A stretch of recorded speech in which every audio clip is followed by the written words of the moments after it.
isang katedral ng pagtulog. Ang homilya ng gabi ay paulit-ulit at banal. Huwag kang magigising.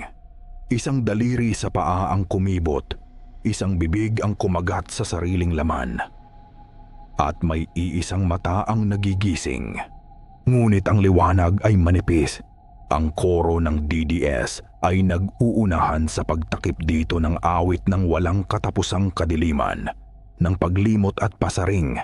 Sa aklat ng ating gabi, nakasulat sa huling talata, hanggat hindi tayo nagigising, hindi tayo maliligtas sa kulto ng tambaloslos at bangungot na dala ng batibat.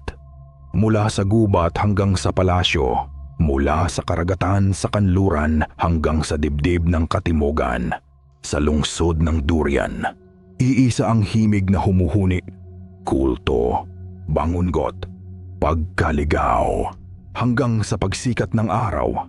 Kung ito ay sisikat man, patuloy ang paglalim ng gabi.